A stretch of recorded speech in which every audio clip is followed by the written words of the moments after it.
everybody. I hope you like that picture. That picture is much better. That picture is much better. Anyway, it's the show called Box Seats. Your host, Frank Holder, where we talk with comedians about sports, and this is how we do. We get down with talking about the latest hot topics in sports. And let me get ready to bring in the comics. First up is my man known as Talent out of the New York area. T, what's going on, man? How you doing today, sir? Salute, Captain. I'm doing very well. Very well. The weather's great. You know what I mean? We can't complain. When we get on these warm days and walk the dogs and rode the bikes, about to do it all over again, and then go to work. Yeah. Well, how hot is it out there? It look like you sweating too. Yeah, we got about 80 something right now. Wow. And going up. We're supposed to hit about 83, 84 today.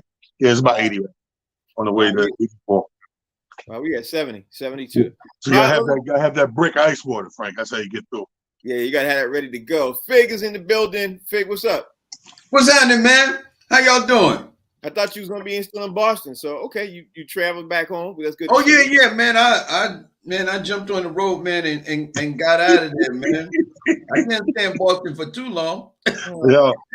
Fig is the classic example of the old school comedian. You're getting the hell out of it. You gotta get that out of it. Rodney Perry's in the building too. Rodney Perry, what's going on, bro? Woo! I can't believe you still talking about a picture. Don't nobody remember. Don't worry about that. Don't worry about that. You still mad? Yeah, my picture look good. That's my picture look good. So my First of all, that's not true. By the way, your volume sounds terrible. So I got my mic way over here. Don't worry about that. Mike Sean's in the building too. Mike Sean, what's cracking, bro? How you doing? Yo, shout out to Rodney Perry, because when Rodney Perry says he's not going to be on the show, he always tells us why. Like, he's like, got a table read. Well, we don't need to know the whole. We don't need to know everything. Got to audition for Eddie Murphy movie. Bitch, nobody need to know all that. Who cares? Are you going to be here or not? Yeah. Well, and I thank you for bringing that up, Mike. The reason I'm here is the table read turned virtual all of a sudden, so I don't have to go nowhere. I hate leaving the house after post-pandemic. Yeah, I'm like that too. And we got a special guest today too. My man Danny Dugard decided he wanted to join the team. What's up, fellas? Doogie! Warriors, baby. Yeah, so we're gonna jump into the show today. We're gonna get ready to have a great time and talk about some stuff that's hot topics. T, I'm gonna start with you with this one, bro, because we know where you're gonna start, Frank. You always start at the same place. You want me to put you last now? I can shuffle stuff up. I don't give a damn. All right, I'll make you last then. I'm in the last spot. You was gonna put me last anyway. No, I wasn't. Look like the business Billy decided he wanted to join us too. Frank, can we talk? I think I'm gonna start right here. We always start at the same place. Can I do my show? Go ahead. I'll let you finish. Because unlike you, I like to keep the rotation going the same way. So I know where everybody's going, so I can go and keep myself, and you just throw me off the order. All right. Oh God! It's gonna be one of those days, Peter. So, Talent. I think I'm gonna start with you, Talent. I think I'm gonna start with you, Talent. I always start with Talent. All right, I always start with Talent. All right, so T, we talked about literally a couple of cases with Deshaun Watson. The New York Times made this report yesterday. They put out 66. He basically was involved with 66 reported cases of dealing with 66 women. I don't care what nobody said. I don't think the NFL expected 66 women to be in this report that they were getting ready to talk about. Not 66. So how do you think the NFL, and forget about the Cleveland Browns, how do you think the NFL is going to handle dealing with Deshaun Watson and 66 cases of women right now? What's your take on this, P? Well, I think here's the thing. The way they broke it down, it sounds crazy when you say 66, but we're talking about a year's time and basically a weekly massage. The only thing that stands out kind of crazy with it is, these must be some horrible masseuses. Nobody got a call back? No. You got 66 times, no repeats. Because they said, they broke it down why the number's so much. We're talking about, it's 52 weeks in the year. It's a little over a year, but basically averaging out, he gets one of these massages every week, which I understand that because when I was playing ball, I had that basketball massage every week, so I get the sports thing. But I think they knew. I don't think I think this is all surprising to us. Ain't no way in the world this case went on as long as it did, and the NFL don't know and the teams don't know what they're dealing with. You can only keep things under wrap a certain amount. So I do think, again, this is us going through the motions. But I'm still stuck on it's 66. Nobody gave a good massage. Nobody gave a good happy ending. Yeah, just call me a Negro. Or Fig, maybe he wanted 66 different women. That's just what he wanted. Yeah, man. Listen, this baffles me, man. He's a young millionaire, 26, 27 years old. He's at the peak of his life. He's got this dude.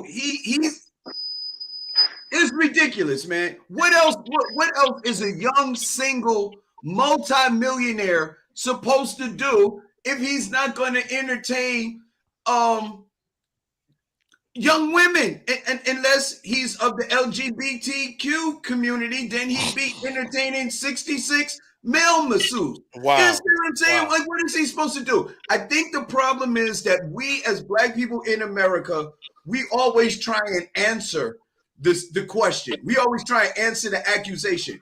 I say from now on that every Black person in America starts treating whatever they charge us with the same way Caucasian America treats reparations. Reparations? We ain't talking about reparations. Why would we give anybody reparations? Why are we talking about? That's the way we need to start doing. 66 masseuses. Why do we need to talk about that? That doesn't even mean anything. Why would anybody even want to talk about 66 masseuses? Okay, all right. So that Rodney Perry, I know you got some thoughts on this, but in 66 cases, is a lot of people, bro. I don't care how you play it. I mean, how do we go from 24 to 66 is my question. I mean, where are these new cases coming from? Or were they always there? And now, y'all hear that? Yeah. Is that your vibrator, Uncle Rodney? That is not. Okay. Just checking. Mine is way more powerful. So, no, I'm interested. Again, 2 days ago, we hear the lawyer go, "Yo, dog, happy endings is not against the law," right? Then the next day we hear it's not 22, it's 24. Now today they gonna hit that bitch out the park and say 66. Like they trying to take this guy down now. Now I don't put this past rich people. Nope. Deshaun Watson did something. Yeah, he did something, and he probably felt like he was above the law, that they had his back, and this is what it looks like when they don't have your back no more. Yeah, it's a sad day. Mike Sean. Okay, Big said, what is a millionaire supposed to do? Not sexually harass the masseuse? What is that? That's what he's supposed. I don't understand. Like Rodney said, it's 60. Listen, man, he's in bad shape. It was stupidity. It's ridiculous. We can crack all the jokes we want. Let this be a warning to everybody else. Let it be a warning to all y'all young athletes out there right now that you are in a high-profile situation. If you crack the law or you offend somebody or you offend a woman in situations like this, the Me Too movement just didn't start. It's been happening. So I'm tired of hearing all these excuses on how naive Deshaun Watson is and how bad he's being treated. We all knew we walking a tightrope right now. We all know we got to talk to women differently right now. We all know we got to act differently with women right now.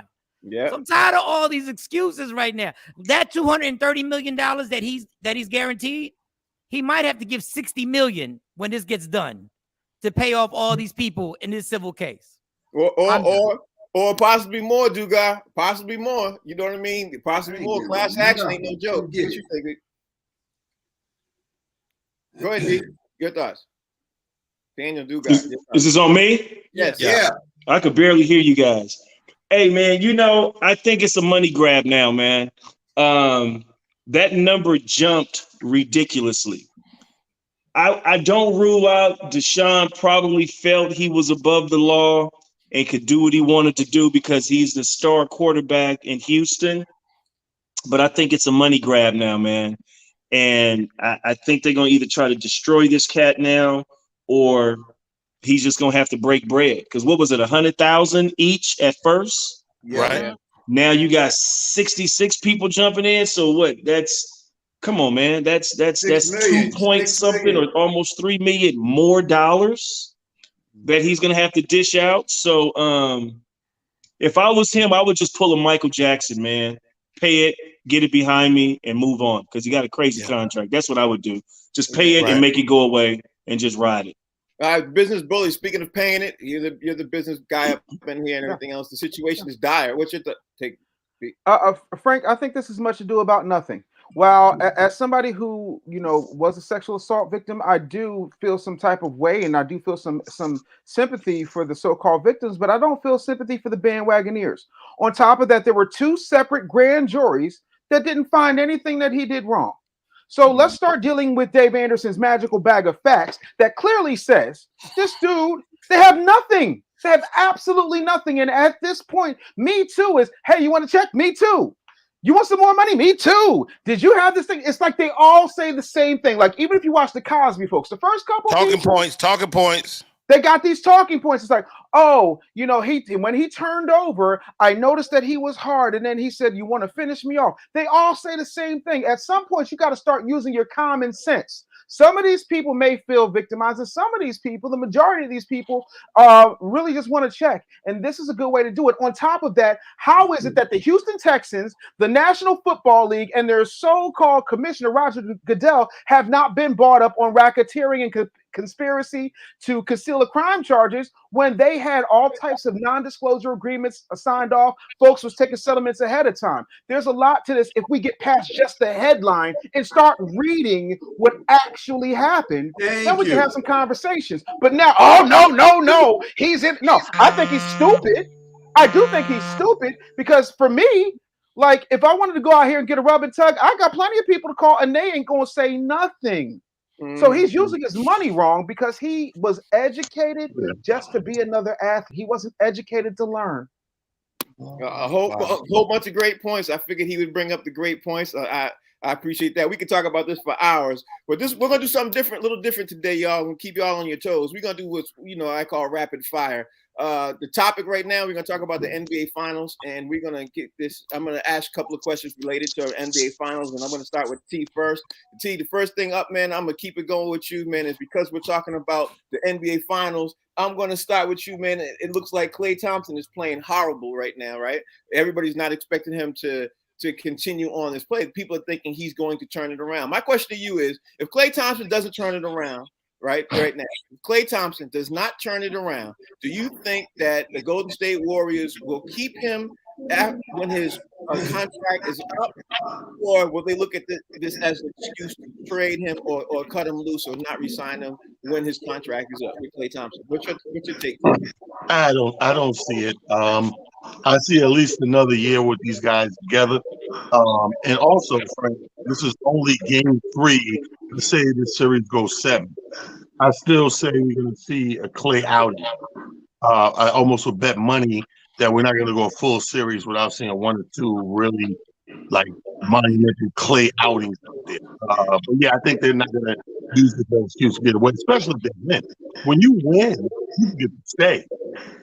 When you lose, that's when you start walking around your house. I don't need this couch anymore. Right. I don't want these curtains. You start getting rid of stuff when you lose. I don't want these curtains. Yeah, if there's an upset, then you have validity to what you're saying. But without a loss, they get a chip. Everybody's staying. Right. Fig, Golden State Warriors, they win the NBA championship. What changes do you think that they would make to their roster that would be something that you wouldn't expect to see if they win? If they win, what changes do I think they make? Because they're getting a little older. What changes do you expect them to make on their roster? Every team has a roster turnover, obviously, but what big change do you expect them to? The only thing I see the Golden State Warriors possibly doing right now is they probably wouldn't have Iguodala And I'm not sure what they're going to do with Weissman, because there was some reports before he got injured that he wasn't really acclimating to the team very well, and they thought about possibly moving off of their rookie center. But other than that, I don't see them getting rid of any of the core three as far as Clay, Steph, and Draymond. Even though they're getting a little older, I still think they have a year or two of high quality basketball still left in them. And, I think Clay is going to be much better next year than he is this year. Right. It's funny you say Weissman, because Rodney Perry, I was going to ask you about Weissman too, thinking that if Klay Thompson, if Weissman's gone, Golden State makes a move that gets Weissman gone. Do you think that Golden State goes after DeAndre Ayton from Phoenix, and do you think they just try to bring him over there because he fits exactly what they're trying to do? He definitely would be an asset to the Golden State. The way they play. You know what I mean? The way they play, the way they use centers, it would be huge for them. And wow, that would be a good look for them across the board. If they win, though, I don't see them making no sweeping changes. A team is like a boxer. They the last to know that it's time to, retool, And once you win, like I think Talon said, you don't make a whole lot of moves, man, when you win like that. But you got a Kevon Looney that you got to pay too. So do you really spend the money on another big guy that wants a max contract? I don't know. Yeah, right. So Mike Sean, I threw out there if they win. If Golden State Warriors lose, do they end up doing something that we don't expect? And because I threw out there the possibility of Klay Thompson. They get rid of Klay Thompson when his contract is over. Not saying that right now in the next year, but his contract is over. What do you think the Golden State Warriors would do? Because their GM is great. What do you think they would do to make the changes if they have to, if they lose? It all depends on Jordan Poole's development. If Jordan Poole keeps developing as a player and keeps improving, then Klay Thompson becomes expendable. He's $37 million a year. He's $40 million against the cap. Now, let's be fair. It's his first year off of all these injuries. So I expect Klay Thompson to be better next year than he is this year. But if Jordan Poole does pull off some averaging 20, 21 points a game and is a major factor in them winning the championship, I think their GM, who's probably the best, I think he is the best GM in basketball, would make a move to clear it up, knowing that these young guys are going to come off these rookie contracts eventually and are going to have, super max deals or max deals. It's unfortunate, but that's the way the NBA is. And if you want to stay ahead of the curve, you don't want another injury to happen. And then you're stuck with them and you're like, you got all this money against your cap. Ultimately, I think you're right about that. Let's bring in Daniel Dugar. He is the resident biggest Golden State Warriors fan here. If the Golden State Warriors win. Look. You guys almost made me put my mask on because y'all was getting like a virus, man. Y'all was getting real toxic. Look, nobody's going anywhere. If they win, let me tell you what's going to happen. If anybody moves, it would be Weissman and possibly somebody like Moody and maybe a draft pick for Ayton. Ayton would be a great move for Golden State. Klay Thompson ain't going nowhere. He ain't fully recovered yet, man. Right. He been gone for 900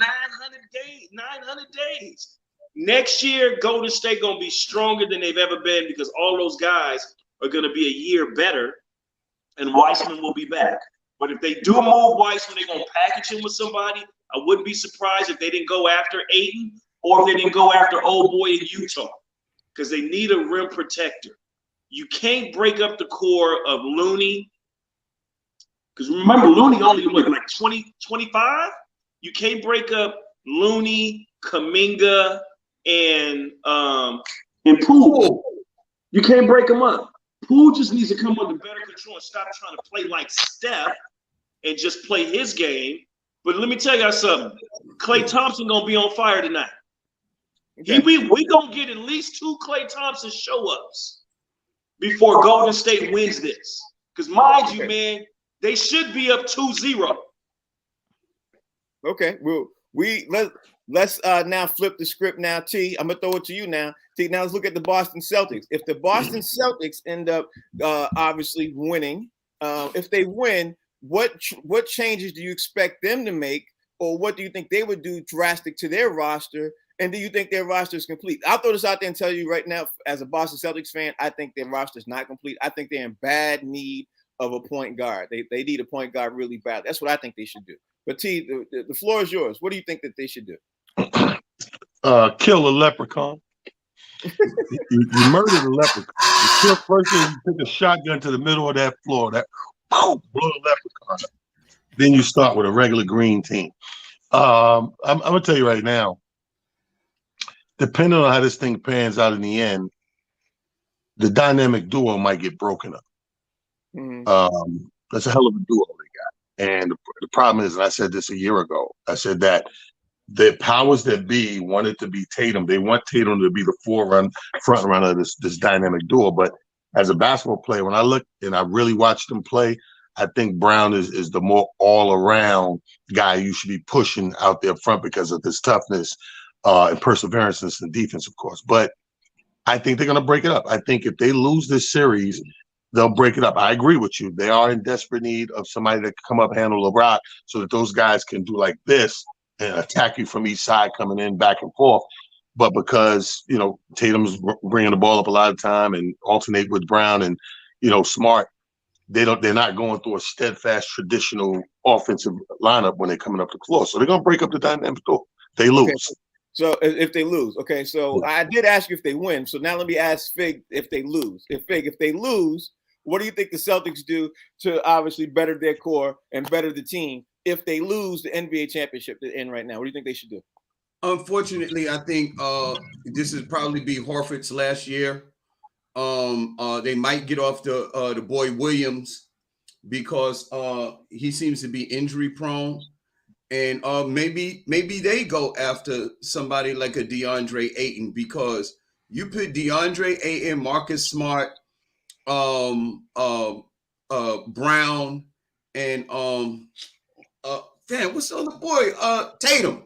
You put them boys together with a dude like DeAndre Ayton. Good Lord, man, that's a lot of firepower, and that boy played defense, and he can score. He's not just the guy that you gotta toss the ball up to and get dunks and stuff like that. You can actually pass him the ball. He has a mid-range shot. He could take it to the paint. I think they use him a little bit more, but unfortunately, I think Horford turned back the hands of time this year, and I think if they lose next year, they would definitely have to move off of Horford and get somebody younger to run with these boys, because without Horford, they pretty much got a young team. Okay, so you think Horford is their situation. Rodney Perry, the Celtics got a trade exception, $66 million. They can make a blockbuster move. They can do it if they want to and everything else. Do you think the Celtics use it on a big name player, or do they keep it small and we get like the Derek White type of people? What do you think they do? I mean, the Celtics are not afraid to make moves, and they have made moves in the past. So if a big move is out there, they will make it.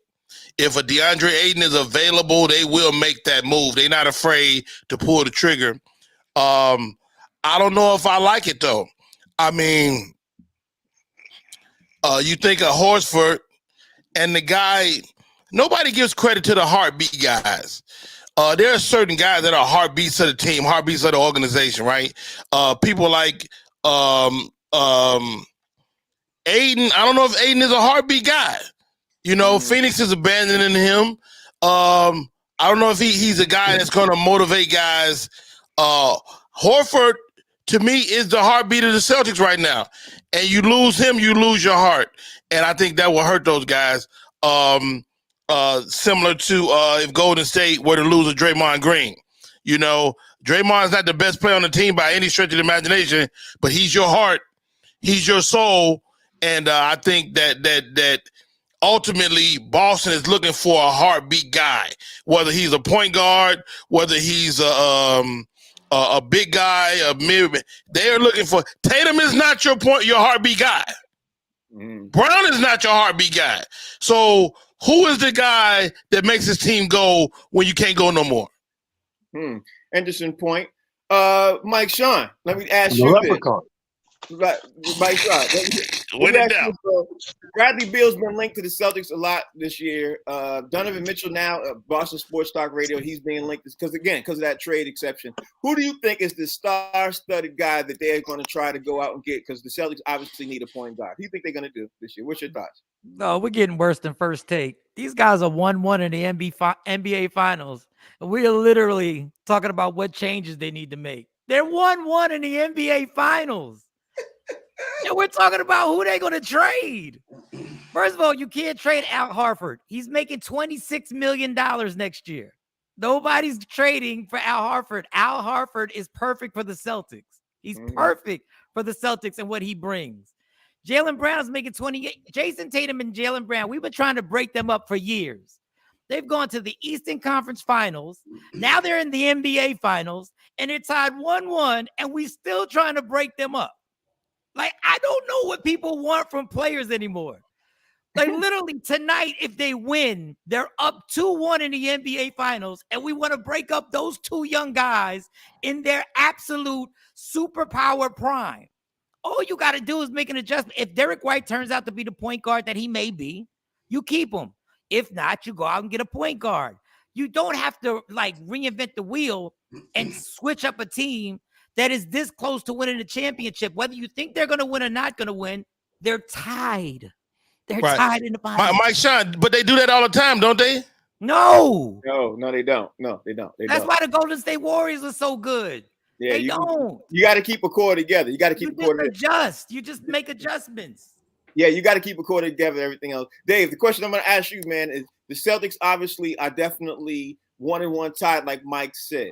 We heard from guys thinking if they win, and we heard from guys thinking if they lose. But the thing is, they supposedly are going to have a lot of money to make a huge addition.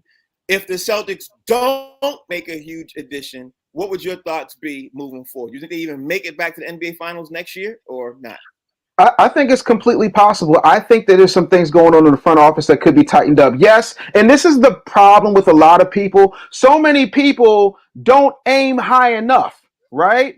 They aim too low and hit. Oh, we got to get to the finals. Getting to the finals. Win the finals decisively. That's the mindset thing. I think that there's some folks that need to tighten up when it comes to management and building out that system. The other part of that is I kind of agree with talent. Instead of just taking the 12 gauge and blowing up the little leprechaun, what we need to do is get rid of the logo and turn them into the Boston Tea Party. That way they can get that 1986 racist white fan base back in place. And everybody will go home happy. I'm telling you, it's going to boost the amount of spending power that they'll have because they'll sell a lot more jerseys. We find ourselves a couple more corn-fed Larry Bird clones, and we go on out there and we go ahead and win that thing. You're a Boston man. You don't appreciate that, Frank. You're light-skinned. That's why I was laughing. Let me bring in my man. Well, hold on, dog. Wait. How do you tie Boston and light-skinned? So you heard what everybody said. You heard. So look, if you're the GM, what do you do, guy? Golden State has kind of set the model for teams. You do not break up Tatum and Brown. That would be idiotic. Tatum is the heartbeat of that team, guys. No matter how you look at it, he's the heartbeat of that team. If they make any trade because they do have some money, go get the kid from Utah, Donovan Mitchell, and he will solve the Boston Celtics problems. You will not be able to beat them if that kid goes to Boston. Boston will be right back in the finals next year. All right. And as far as for Klay Thompson, they're not breaking the Splash Brothers up, man. They're not breaking. Why? For what? This. Maybe age. Maybe it's that time. Maybe one person in their prime. No, it's not that time. Okay. Have you guys played basketball before? It's the I know you have talent. Xbox. The Warriors system will allow for Steph and Klay and Draymond to play together 4 more years. Yeah. The way they play ball will allow them to play together 4 more years, and then they got that young core that is stepping into place to replace those guys. Next year, you will see a full, healthy Clay with the Steph and a Draymond, a better Poole, a better Kuminga, a better Looney. Why would you break that up? Okay, all right, that's your thought, Fig. You got the last word on this, and then we're gonna man, you know, just 2 point guards that came to my mind while everybody was talking, Frank. Former Boston Celtic players. One is a super floor general in Rajon Rondo, and 2, Isaiah Thomas. If you need a point guard that are former Celtics that's not going to cost a lot of money, that would allow you to put either one of those guys on the team and still get another younger center to take the place of possibly Al Horford or the injury-prone Williams. And the Boston Celtics fan base would love that. And those dudes are floor generals. And like those dudes can get everybody set up. And those dudes are right now basically out the league. They basically sitting at home. So what are you talking about, Frank? What are you talking about, Frank?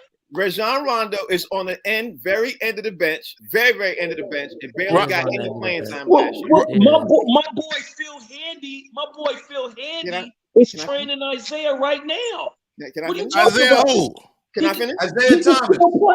Oh, that nigga done. Isaiah Thomas doesn't have the Isaiah ain't got. They gave him a shot. They gave him a shot with the Lakers. It's a wrap. Yeah, he didn't get a fair shot. Yo, ain't no more shots. Hey, Mike, next shot gonna be a direct plan with you. Mike, you're right. We worse than first pick. When somebody goes, done. I got to put your thing on Mike because you got a lot of background, so I got to put you on mute and everything else. I'm gonna start another rapid fire, man. T, you're gonna be up, man. I'm getting ready to jump into the NFL. We got some rapid fire. There's a lot of stuff I want to cover, man. And T, I'm gonna go with you first, but it's to Rodney because Rodney said that I'm gonna go to T first. So there you go. All right, T. Here's the first thing: is DK Metcalf, right? He reportedly didn't attend mandatory minicamp on Tuesday. He's having contract negotiation problems with Seattle Seahawks. They stalled everything else. They're having issues and everything else. DK Metcalf, for those of you who don't know, he's in the last year of his rookie contract. Everything else. Do you think that DK Metcalf is going to finish his career, or at least the next 2-3 years with Seattle Seahawks? Or do you think Seattle Seahawks is going to trade him right now because they don't want to pay him $30 million, $35 million a year? What do you think that they're going to do?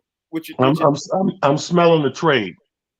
I smell a trade for the exact reason you just said. I don't think they want to pay that money. So I'm smelling a trade coming up. I've had to bet money on it. Look for a trade with Metcalf. Okay. You saying a trade with Metcalf, he's out of there. Fig, Darren Waller. Obviously, we're talking about the Oakland Raiders. You got Darren Waller, you got Devontae Adams, Derek Carr is a quarterback. Colin Kaepernick might come up there and everything else. The Las Vegas Raiders right now, on paper, are looking really, really good. AFC Championship, Super Bowl, or bust. What you think for the Raiders? It's possible. Here's the thing.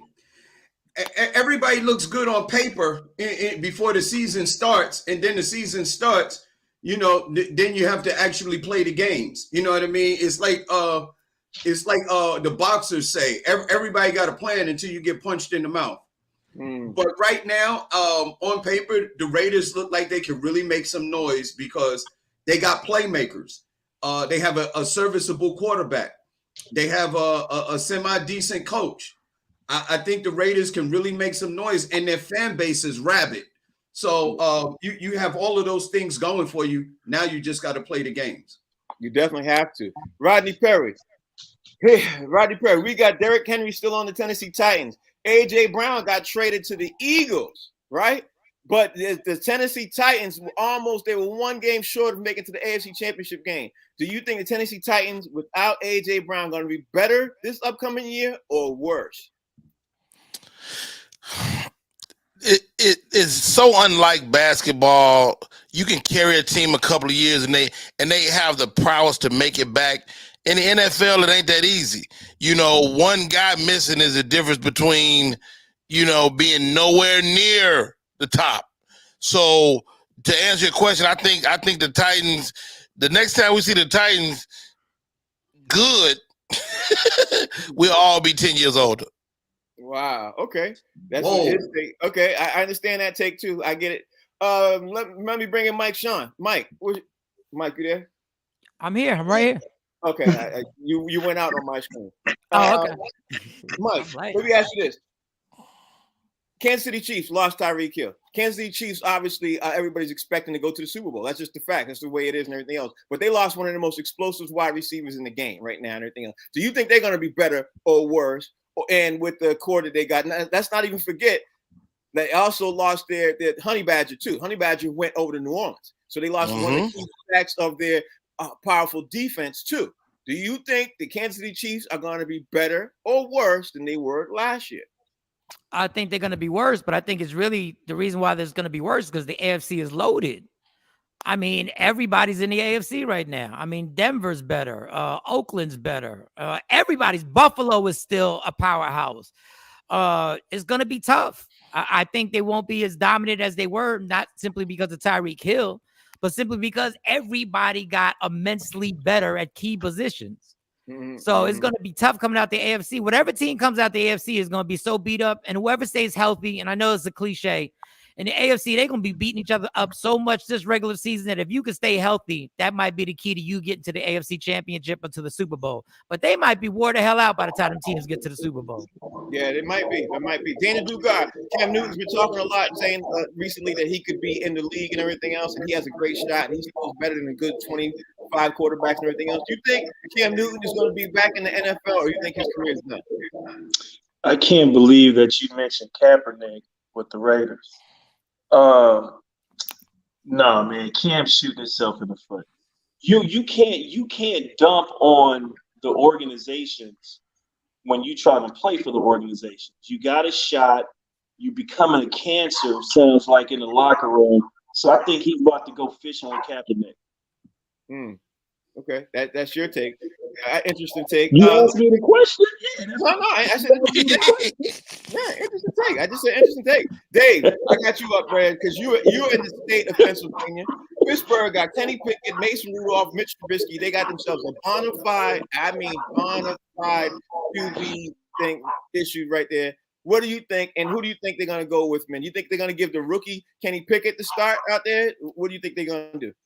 Listen, at this point, for the first time in my adult life, the Pittsburgh Steelers have a clean slate. There's no more Roethlisberger. So I think the best thing you can do, especially when you've got a great coaching staff, and you've got, a good solid offensive line, put the rookie in there. Unlike the Chicago Bears that had a phenomenal quarterback, but absolutely no protection. There is more protection at a Nick Cannon orgy than there is what's going on the offensive line with the Chicago Bears. But I think if you go with the rookie, you got time to develop him because every other piece is solid. In 5 years, if you develop that rookie, that dude is going to bring back-to-back chips. All right, that's his take. T, do you think the Miami Dolphins are going to make some great changes in the AFC with Tua being the QB, and now they got Tyreek Hill over there? They look like they're going to be playing a lot faster. They look like they're getting ready to do a lot of things out the gate. What do you think is going to happen over there with the Miami Dolphins? What you think? Ain't nothing. A lot of the same. Ain't nothing going to shock you with the Dolphins. All they got is good weather. It's Miami. It's going to be beautiful all the way up until the hurricanes hit. That's it. Team-wise, they're going to be – Miami always looks good, but then at the end, you look at the numbers and you go, I thought they did better than that. You ever look at Miami at the end and be like, they went 6-10? Like, I thought they look like – because they like the Jets. They show up on TV. They look good in HD, and the game looks competitive, and then you go get another beer, and it's a blowout. Something happened between you taking the top off that other Bud Light or Coors Light, and all of a sudden 4 touchdowns got scored. So I don't think it's going to be a big deal and a big difference. I just love the fact that Dugar got finished. You said, that's how you feel. That's your opinion. He said, you asked me. That was true. I did do that. I ain't gonna lie. I did. Frank will shit on you. Frank will boo boo on your damn comments sometimes. Frank is a Cisco and Ebert of judging comments, yo. Yeah, oh, okay. All right. That's how you feel. That's how you feel. All right. All right. On to the next I wouldn't have player. said that. I wouldn't have said that. Yeah, there you go, Fig. There you go, Fig. You're up. And let me ask you about Justin Fields and Chicago Bears, man. And everything else we talked. Somebody touched it for a hot second. Everything else. The fact remains of this. The Bears were playing a little bit better towards the end of the last season. Everything else. There seemed like there's hope out there. Do you think the Chicago Bears are going to fix their offensive line and get some wide receiver help? Because they made some great. They did a drafting supposedly to help out the team. What do you think Chicago Bears are going to look like when they come out this year, and especially in the NFC? Man, I'm not really sure. You know, the sad thing about it is, I forgot who said it, but you know what good is it when you have a quarterback with no protection? You know what I mean? Is like, how good can your quarterback be if every time they hike the ball he's running for his life? You really don't even know what you have with no protection. It was never the receivers with the Bears. The Bears, their offensive line was always bad, and that was the problem with them. Mm-hmm. You know, I don't know, man. It's just until, and there's a lot of teams like that. The Giants was like that. The Jets was like that. Until you have a decent offensive line, you don't even know what your team could possibly be. Ain't that the truth? Mike Sean, Jamar Chase almost led the damn whole NFL last year wide receiver. He's a rookie. What's your take on how well he would do this year? You think he's going to lead the NFL wide receiver and help get Cincinnati Bengals back? Or what do you think? Or do you think now everybody's going to key in on him because now they hip to Jamar Chase? I mean, they got 3 wide receivers over there, so it's hard to key on one of them. They used the whole draft basically on offensive linemen, and but the only problem with these offensive linemen, I don't know, maybe y'all are more knowledgeable. I never know who these dudes are when they come out of college. Right. I don't know who they are. I don't know what they've done. So I'll be lying to tell you. All I know is people have been raving about it on ESPN, how they had a great draft. I don't know what these dudes. When these offensive linemen make it to the Hall of Fame and do their speech, I still don't know who they are. I'm like, yo, I guess this guy was good the entire time, and I don't know who you are.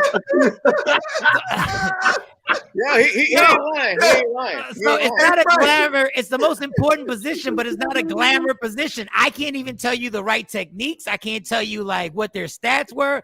I can tell you that if Joe Burrow can take you to a Super Bowl and win a playoff game and get sacked 9 times, if you can limit the sacks to 3 times, he can probably take you back to the Super Bowl. But once again, the AFC is a beast. The AFC is a beast over there. Yeah, you got to work out with that. Right. Rodney Perry. Rodney Perry.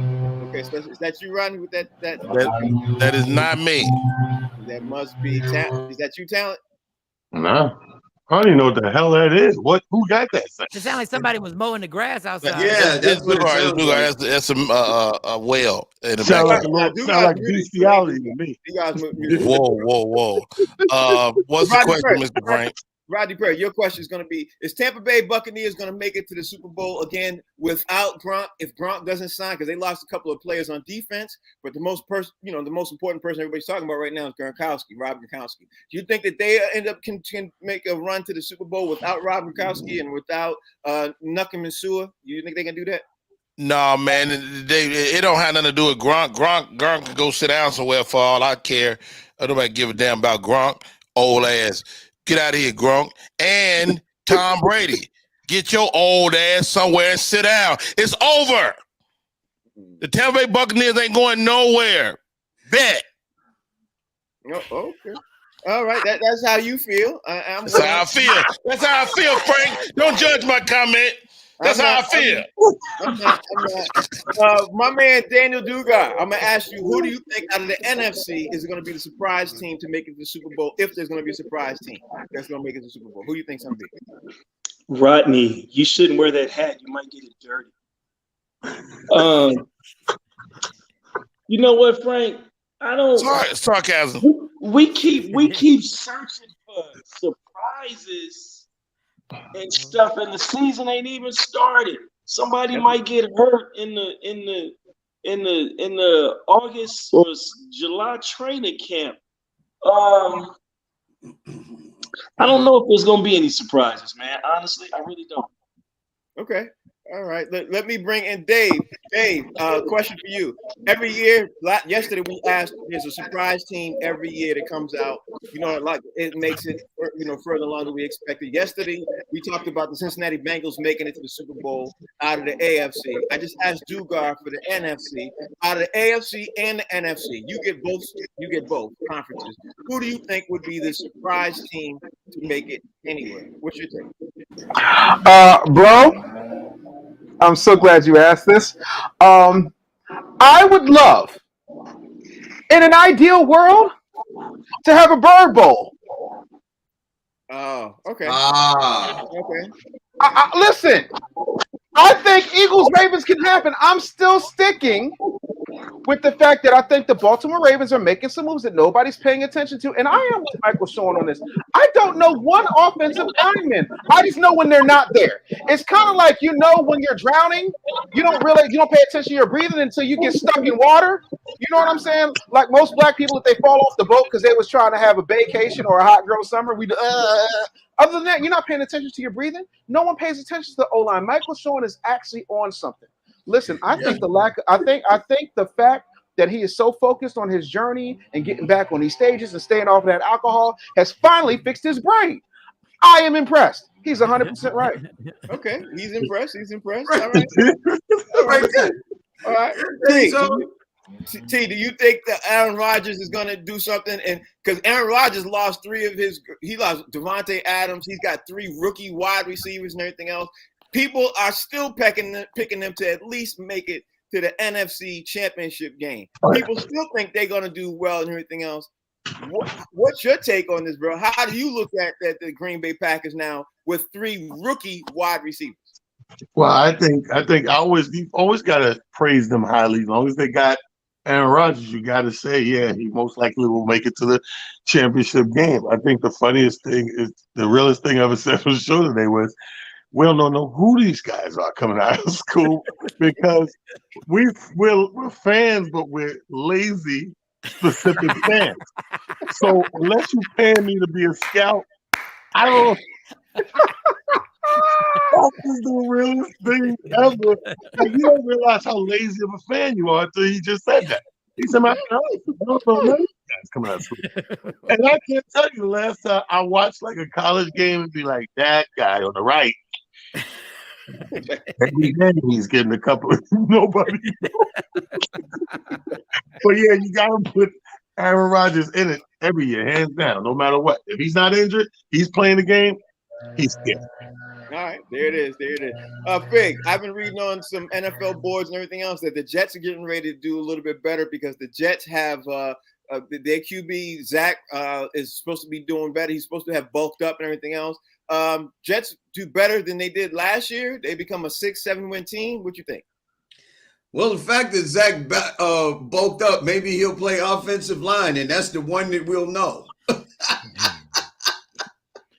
I don't know, man. I'm just like, the Jets probably will do a little bit better, man.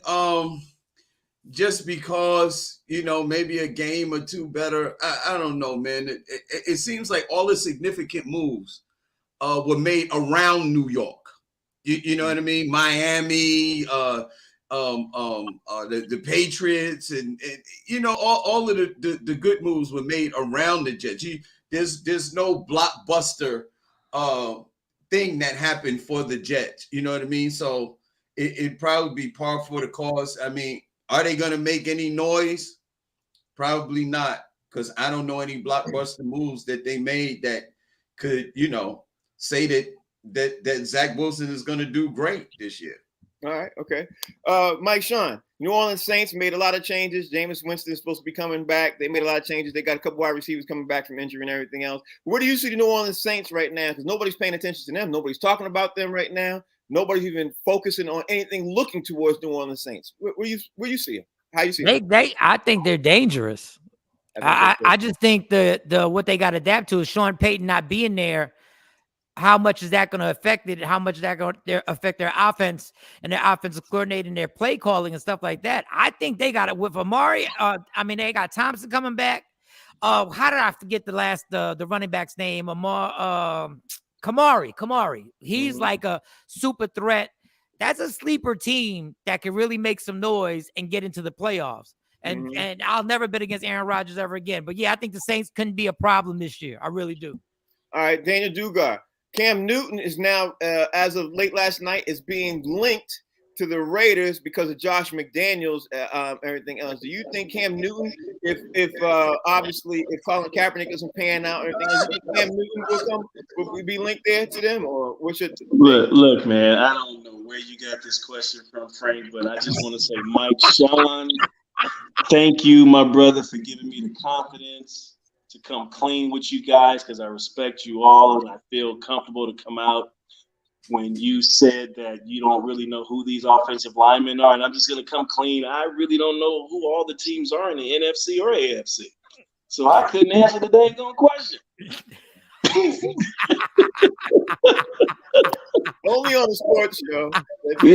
So Cam Newton would be a problem with the Raiders. So Cam, just go make some brims. Make Rodney a new clean one. Yes, there you go. There you go. The business bully, you're up, bro. Let me ask you, sir. Okay, go ahead. What were you gonna say? No, I was saying yes, sir. I'm here.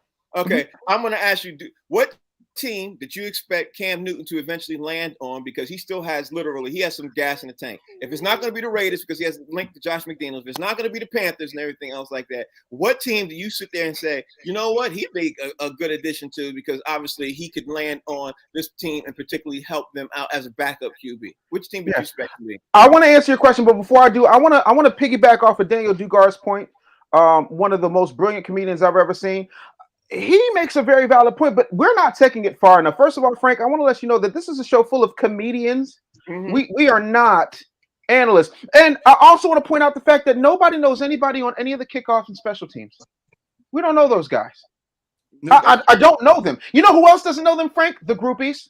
We're like, yeah, man, I won 3 Super Bowls. Who are you? That's true. I never, because they're not in the club. They can't even get in. They're like Chris Brown. But here's the thing. Real quick, the team that Cam Newton belongs on, none of you are going to pick this team. Got money. The Bishop Sycamore Fighting Rejects. I knew it was coming. I knew it. Listen, you know it's coming like Deshaun Watson in a daggone massage parlor. Anyway, you slice it. That's where he belongs. Right? Because again, Colin Kaepernick still don't have a job on the plantation that he was on Netflix talking about, football is slavery. So I'm just confused what we're doing with outspoken black quarterbacks in this league. I just don't know how we had 3 Cam Newton questions. I know, right? Only because when I'm doing rapid fire, they coming off the dome, bro. They coming off the dome. Is Dannon sponsoring this? Is Dannon sponsoring this? Thank you for Is Boy Coach 000 sponsoring this? Yeah. And Daniel got 2 of them. He got 2 Cam Newton questions, like he was the manager. Right. I'm like, dude, what? Why are you throwing Cam Newton? Feel free to throw a Ray Caruth question up. Yeah. Wow. Speaking of trunks. We keep sending Cam Newton to the Raiders. I know Daniel Dugar loves that. That was I don't even like Jameson Winston. And you honestly, Cam Newton. Yo, we can ready to wrap the show up. But honestly, the reason why I threw it out there is because in sports radio up here, Fig, you would have heard if you had turned the radio up here. In the last couple of days, all they talking about is Cam Newton going to the Raiders. Really? That's all they talk about. Cam Newton's going because Josh McDaniels was here. Because Josh McDaniels loved him running the ball with the whole running the ball thing that the Patriots tried to do last year the year before when Cam Newton was here. And Josh McDaniels taking a lot of the Patriots playbook out to the Raiders, so everybody keeps linking them to that. And I can see it. Honestly, I can see that. I can see it. Misery loves company. Cam Newton got cut on the big 3. Yeah, he did. He did. All right, y'all. So we ready to wrap this up, man. That's the show. T, tell everybody what you got going on, man, and what you got coming up in the next couple of days, man. And I want to thank these guys for joining in. T, talk to me. Well, I just took a job. I just got a job late last night. So I'll be out coming to a city near you scouting offensive linemen. I want to see who these guys are, man. And my goal is next year, the kickoff team. Next year, figure out who these guys are. Because these guys make the game, make the difference sometime in the game, and we don't give them enough credit, man. The big guy on the right, who keeping Brady's ass off the canvas most of the time, off the green. You know, we got to find out who these guys are. So, the comedians, follow your boy. All right, and before I throw it, y'all better stop cracking on me, man. These rapid fire questions are coming off the dome. They're coming off the dome. Oh, you're not a freestyler like that. Yeah, I am. Like that, Frank. Yeah, We're gonna throw Frank in some rap battles. Stop it. Yeah, I am. Okay. I can prove it to you. Please don't. No, prove it to us. Just ask us another Cam Newton question. Go ahead. All right, you ready? All right, here's another Cam Newton question for you. Do you see Baltimore Ravens getting him because the Baltimore Ravens are supposed to be linked to him too? See, that's another Cam Newton question. Fig, tell everybody out there how they can follow you. Hey man, you can follow me right behind talent, because that's where I'm gonna be. The thing is talent. The only kickoff guy I know is Vince Papale that played for the Philadelphia Eagles because they made a movie about him. That's the only one I know. That's a good movie. It is with Mark Wahlberg. That's the only kickoff dude. What a great memory, man. I forgot that dude's name. At Comedian Fig on social media platforms, and you follow talent DA comedian, because I'm gonna be doing something over there. Right. Mr. Funny Guy who tried to put me on the spot, Mike Sean. Go ahead, man. Tell everybody out there how they can follow you. Just at Mike Sean Comedy. I'm done. I'm at Mike. That's what happens when you go to AA meetings. Honesty comes out all the time. You just like at brutal spot. New guy who joined the show today. Tell everybody out there. Hey man, you guys can follow me at Dugar007. If you invade us this weekend, I'm headlining to Orleans. And then if you're on a cruise ship Monday going to Jamaica, I'll be on it. Wow, the cruise ship. Give me a ticket. I can put you in my luggage, Fig. You small enough. Woo! Business Bully. Yes, sir. Oh yeah, man! You can follow me at the Business Bully. I am actually working on a project for Human Mill right now. It's called The Fake Housewives of the Offensive Line. I can't find any of them yet, so we're still in the casting phase, but it's promising. I'm just going to Human Mill. Hilarious. I want to thank Daniel Dugar for joining the show today, man. Appreciate you doing that. Thanks to the Business Bully. Thanks to Fig. Thanks to Mike. Thanks to Talent. Y'all know this is. This is the show where comedians talk sports. They don't really know too much. Go Warriors. Yeah, they don't know too much about, like, they ain't know no offensive lineman. They ain't gonna know, but they know comedy. We got an NBA Finals game. We got an NBA Finals game today, and we talked about Cam Newton for 3 times. We got an NBA Finals game that we're gonna review tomorrow. That's what we're gonna do tomorrow. That's y'all homework. We gotta watch the game, y'all. Watch the game, y'all. Hey, that's funny. Like anybody watching the show, when people watch the show and you hit the camera, they probably went, "There wasn't a game on last night, was it?"